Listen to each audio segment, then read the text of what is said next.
Okay, this is a video for the Campfire Audio Cascade. This is a over-ear headphone. It's the first time that Campfire Audio has gotten into over-ears. This is the box. I already showed it in the unboxing, so let me get it out of this so I can get better light.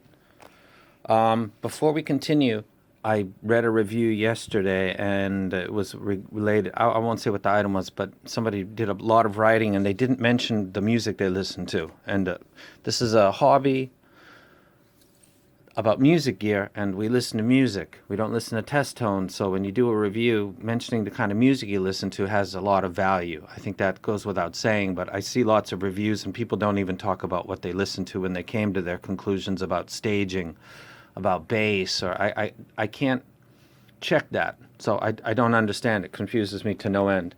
So before we begin, let me go ahead and tell you, I used Sony WM1A. I did it balanced. I listened to AC/DC. I listened to Fleetwood Mac. I listened to Doobie Brothers. I listened to Michael Jackson's Thriller album. Pink Floyd Dark Side of the Moon for staging. I use On the Run for that. I listen to Tupac Shakur for bass impact. Very well mastered, All Eyes on Me. I have a DSD of that as well. There's a lot of information, and it's good for judging the bass to mids relation. If the bass are overwhelming the mids, then there's little details that I know are there that I won't hear. So that's how I'm judging the bass. On the mids, I'm judging them based on Fleetwood Mac, Gold Dust Woman, the vocals, Stevie Nicks, God, the guitars, what was the name? It's totally escaping me now. Lindsey Buckingham is in there. I believe Christy McVie is in there a little bit too. The guitar and the vocals in that song, if the mids are slightly back, that you're not going to hear. You'll notice it pretty easily. And I've also recently, AC/DC's Touch Too Much vinyl rip that I have is actually very sensitive to that as well. The On the Run that I use for Soundstage also has a woman's announcement of a gate boarding. It's very, very subtle, and it mostly exists in the mids, and if the mids are at all recessed, the volume or the ability to catch that is reduced. And I know what she says in completion. I've never heard it through any headphones in completion, but the closest I've come is probably planar. So I use that for clarity of the mids, one of them. For treble, Michael Jackson's Thriller album is fantastic. There's a lot of, like I mentioned before, we're only, God, 2 minutes in, so don't worry. You got to know what I'm listening to when I start to talk about how badass this thing is. So there's your, too long didn't read. Do I wreck this? Yeah, I really, really wreck this. So Michael Jackson was mixed by Quincy Jones and another person, and they don't suffer from. They have a condition where sounds are interpreted as colors in the mind, and purples and blacks are bass, and golds and silvers are treble. And I wish I had the name. I should write it down because sometimes I thought I had that, but I might be wishing I did. But they mixed it in a way that sounds like people who visualized it the way that they did. There is a lot of gold and silver in the Thriller album from beginning to end. It's absolutely fantastic for evaluating treble. If you're familiar, you have to use music that you're familiar with because you're comparing it again and again. And eventually you're going to hit points where I haven't heard that before, and that becomes kind of your new line.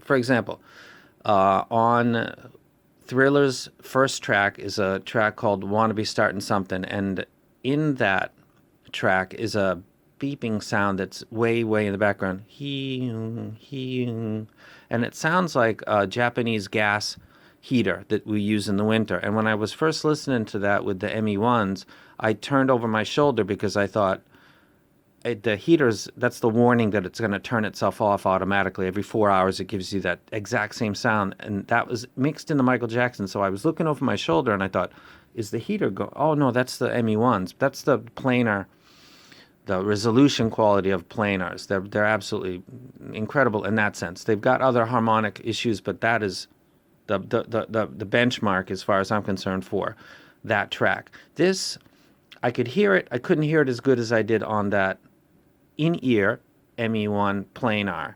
And that's a particular area and a particular song, and I could hear it, and I know it's in there, and it was a little bit less on this, but that, don't even worry about that. We'll continue.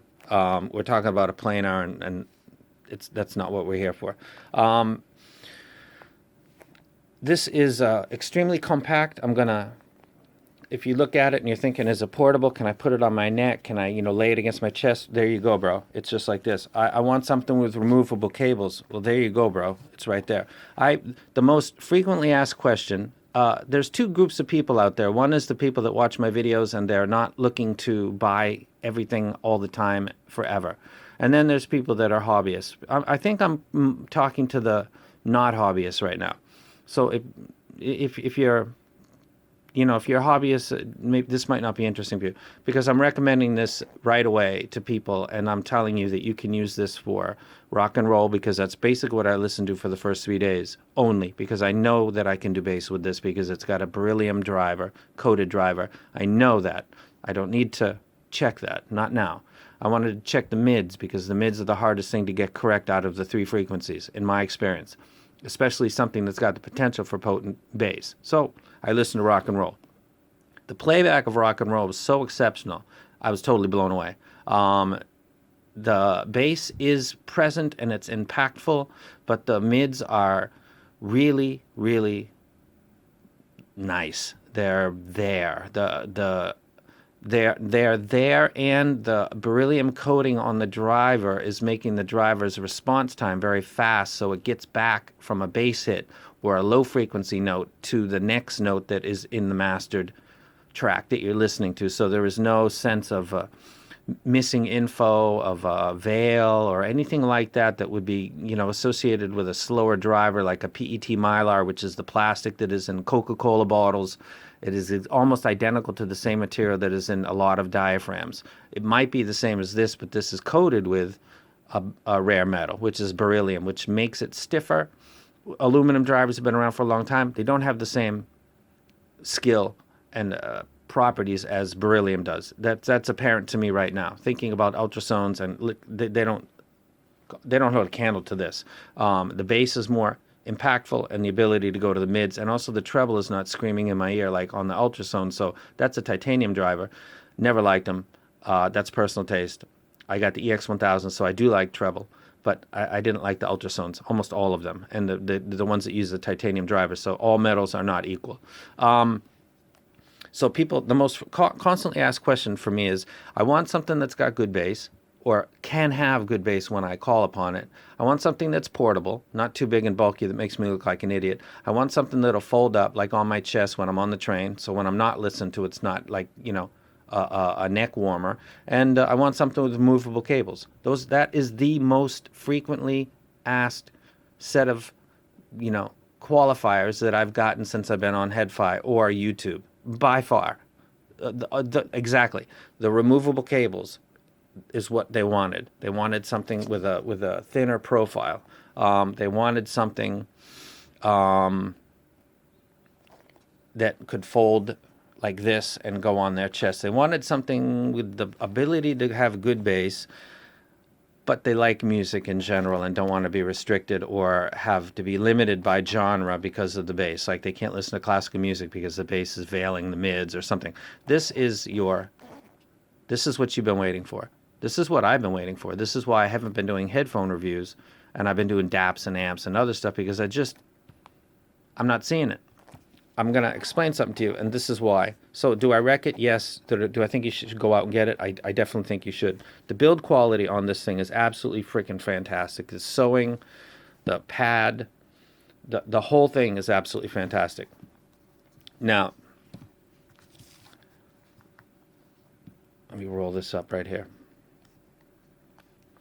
If you see this right here, this is basically the cup area of the... Now I'm going to go slightly rogue, and this is why I'm saying I'm talking to my viewers and not really the public in general. And if you're Campfire Audio, please don't worry, because I'm talking to a huge market.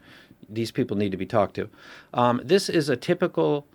I love this. This is a typical driver cup design. This is the padding. The driver's on the inside, and then it's got a cup. And what they do is they combined the driver and the cup size and material, and they kind of tune it. So it's not just put a driver, slap it in a cup, or it could be, but then that would be something that sounds like crap and needs EQ almost automatically. There are companies like Sennheiser that are very smart, and they consider what they're doing. And what this company did is they put the vent, the air denial or insertion via a very, very, very subtle dial with very fine settings, so that you can control the amount that this very small driver, which is 40 millimeters in a very large cavity, can create a sense of bass, and it makes it sound like the driver is a lot, maybe 50 millimeters at least. They did that because they're using the space behind the driver to tune the overall sound, which is what almost every manufacturer does, but they set it and forget it because they built it into the headphone itself. This is an example of showing what a DIY version would be, whereas you can pick it. Some have like switches. I can't remember the name of the company, but they had like you could set it for 3 levels of bass. And basically what it was is a slider controlling the amount of air that goes behind the driver. This area behind the driver is very, very important. And I'm pointing this out for an important reason. If you look at the size of this right here, you're blown away by its thinness. This is thinner than a FiO amp. This is thinner than a DAP. I'd stand up and grab them, but I really don't want to lose my spot right here. This is magnet. Let me take this off. And now you get a sense of the size that we're looking at right here. That is a really thin profile right there. That is ridiculous.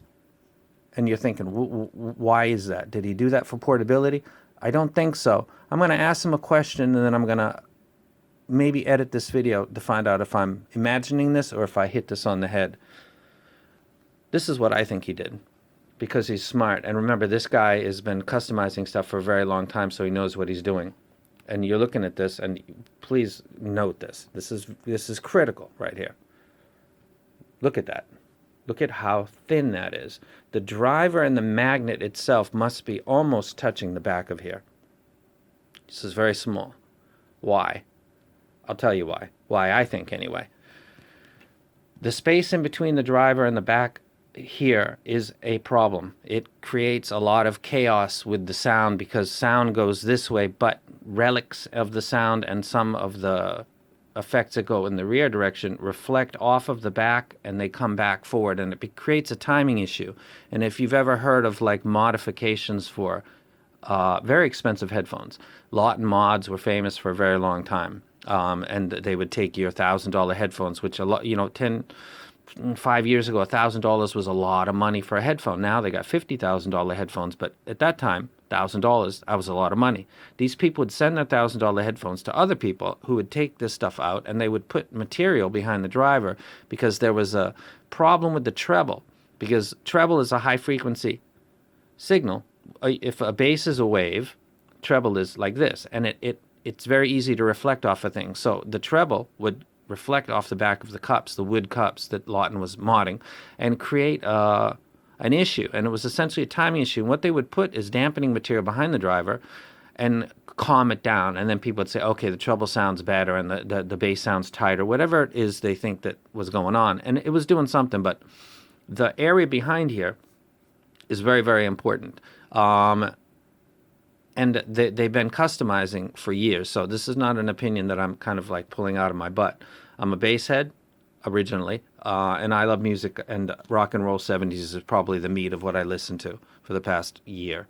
And most of my life, probably that. So I grew up with 70s rock, went into hip-hop as a young youth, then kind of migrated into that and reggae, living in Hawaii, and rock. So I'd say that my listening is probably 60% rock and roll, 20% hip-hop, bass-centric music, and then 20% reggae, Hawaiian music. That's my what I listen to.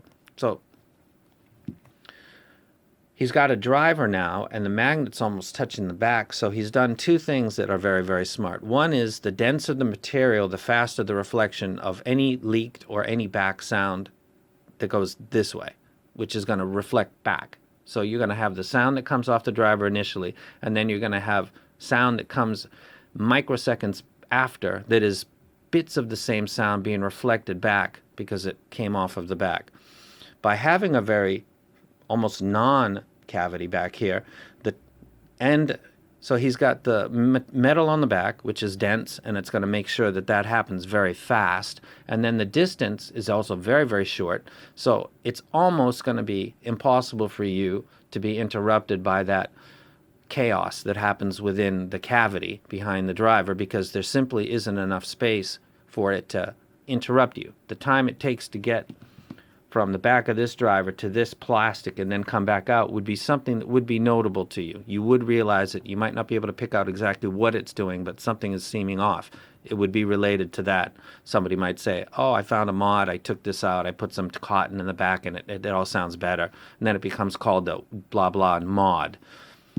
You don't need to do something like that with this, obviously, because there's no space, hardly any, behind it.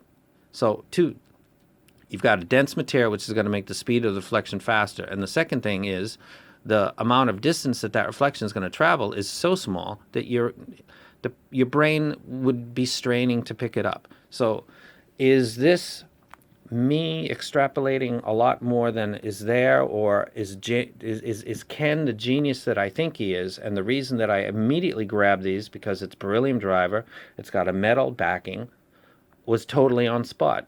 If Ken ever sees this video, I'd like to know how close I am to hitting this correct.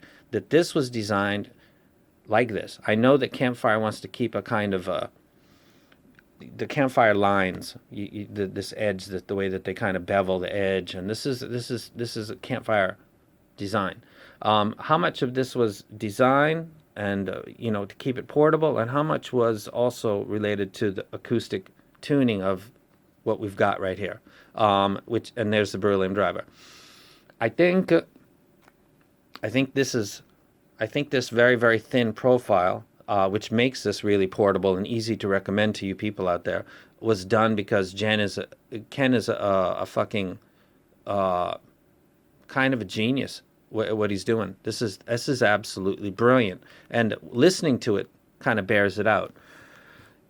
This comes with dampening acoustic. It does come with it, and because on top of the driver and on the bottom are access to the back of the driver. It's a very small space. It's metal in the back, but there's still air back there doing something, so you can play with it via tuning. And the back of the magnet pads have one that is on by default, which is right here, and then they have another one that you can select. There are 4 different kinds with the pores inside here. So this is air can travel through this, are of different. The holes are on a micron level are different, so that it will affect the amount of bass and mids that you have. So I imagine that the maybe the larger the holes on a micronic level that are inside of this dampening material will create more bass and mids. Taking a look at what he's got right here,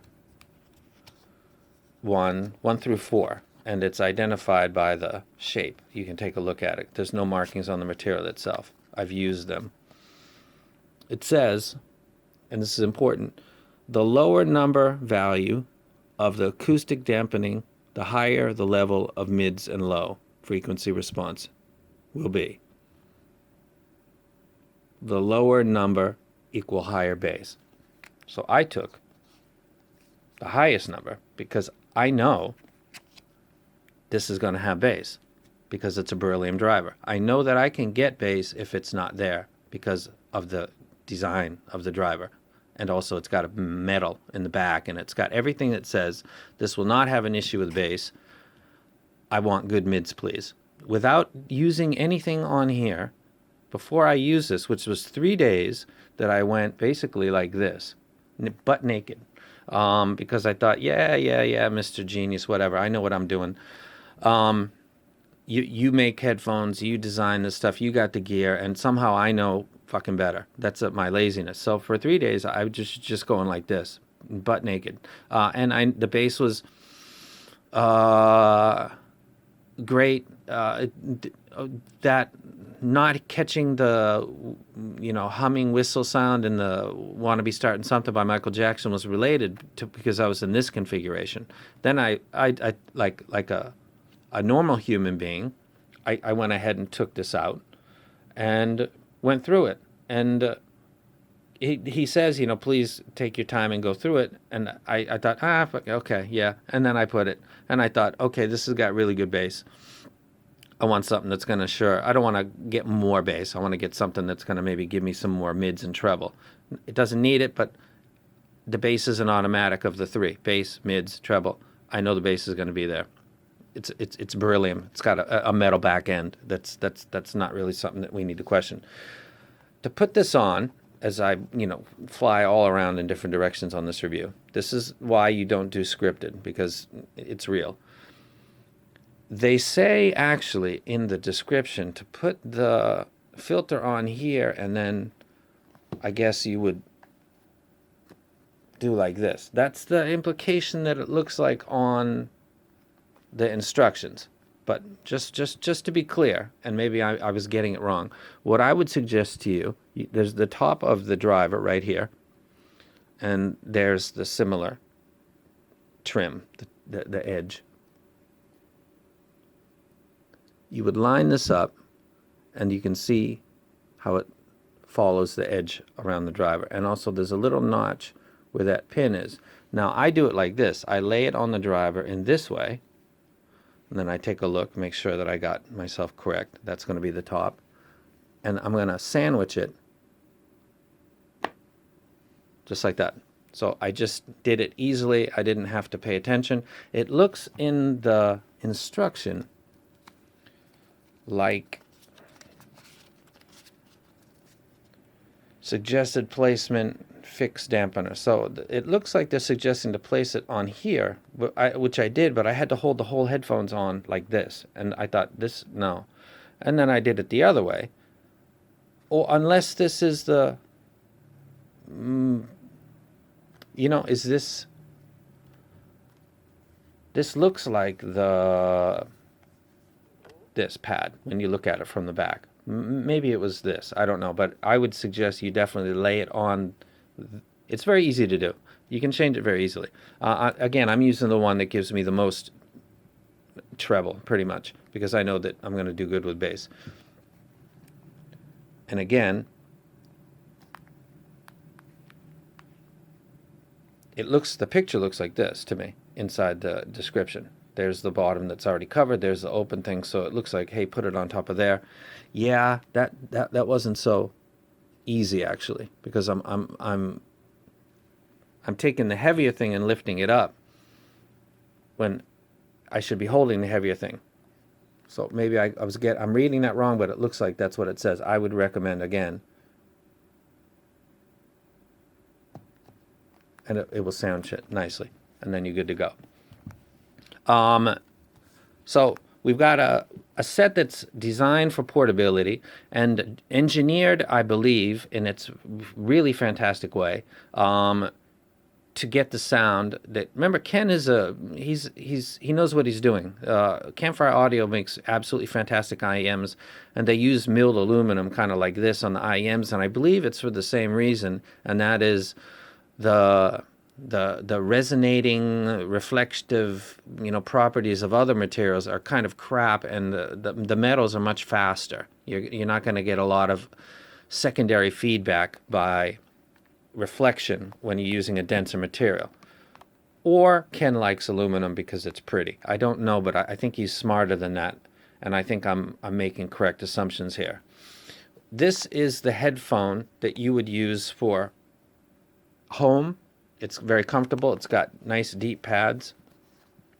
It's got connections that are kind of like the HD 800s. In fact, I think they're exactly the exact same type. They look like this.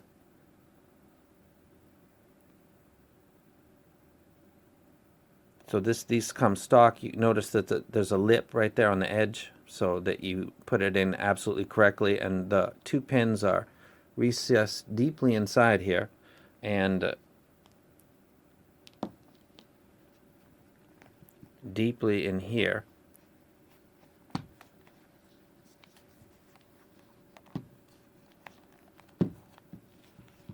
So there's your 2 pin, and then you can see your little notch there, so you're not going to mess it up. It's only going to go in one way, and then it's in, and those 2 pins are shielded twice, really, so the chance that you're going to break the pins is pretty much impossible unless you're really not clever, or having a bad day or whatever. So the cable design is fantastic, and this is the one that comes with it. So you've got a portable set made by a company with a fantastic reputation that sells IEMs for over $1,000 that are this big. And these are 42 millimeter beryllium drivers in an aluminum chassis with removable cables, and they are absolutely fantastic when it comes to playing all 3 portions. I would say if there was a weakness of this set, and I wouldn't say it as a weakness, the treble is not rolled off, but it is not fatiguing, which I like because I can listen to this for a long time. And if you're portable and you're taking a train or you're out and about, I imagine you're going to want to listen for more than 4 songs. So having a hot treble is maybe something for somebody staying at home and drinking some brandy, but when you're out and about, you want something. That's why beats and all of those sounds became so popular, because you can listen to that for a long time. This doesn't sound anything like a Beats, but it doesn't have the higher treble of something like a T1, which I had. I could never listen to a half an album with that, like a one side of an album. I just couldn't. It was too much treble in the wrong places, and that was a highly regarded one of the mighty 3, the HD800, the T1s, and there was another one in there that I guess it was the AKG 812 or something like that. There were 3 that were really regarded as summit level, and I couldn't listen to it. It was too much trouble for me. I was recommending the V-Moda M100s for a very long time because there wasn't anything that was cable removable, was portable friendly, fold it, put it on your neck like I showed you, and had bass, but could play anything. So the bass is there if you want it to be there, but if you don't want it to be, it's not going to interfere with you. There was nothing for me to recommend that wasn't like bulky and oversized. There honestly wasn't. A lot of people talked about the TH series. Yeah, no. The more expensive ones had hot treble, and the ones that were a little bit cheaper, like the Mass Drop, man, those are big wood cups, and who wants to wear those? And they don't fold up in the way that you want. And some of them didn't have removable cables. So I've been waiting a long time to get something that I could rec to all of you guys, and this is it. So, we're 20 minutes in, and okay, I'll show you some basic stuff. I showed you how the pad comes off, the way that these pivot. It's mostly all aluminum. This is aluminum. This pivot area is aluminum. The padding is good. It feels very nice. It's everything about this thing is high quality. If somebody comes in and says, you know what, I like it, but 800 is a little pricey. Listen, if you want to have high quality sound, you'd get IEMs for $800 that would be mid-level, really. Nobody sells $800 flagship IEMs. They're $1,000 minimum and above, and they're this big, and they fit in your ear, and they block out all outside sound. And all of the tuning about staging and everything is done via treble manipulation, because there's no other air going inside your ear most of the time. $800 for something like this is an absolute steal. You look at the internet at what they're asking now. Audio Quest has a new headphone that's $3,000. $3,000. And that's not strange. That's kind of regular now. Campfire Audio offered their first headphone in a portable version for $800 with a fantastic connection type, removable cables, removable padding. You could probably end up changing this. A dampening adjustment. You can turn it, face it on your chest. You can listen to any kind of music that you want. Hip hop is fine. Reggae is fine. Rock and roll is fine. The best that this plays is the distortion pedals on rock and roll, which absolutely blew me away because that is the hardest part of any headphone to play back, is electric guitar, and then Jimmy Page is hitting the pedal and going into some chaos. That is so hard for headphones to play back of any kind of design. Planar BAs with IEMs, it's very, very hard for that. Or you could get it with BAs, but you're lacking a sense of bass because that's the way that it's tuned. So you're always sacrificing something.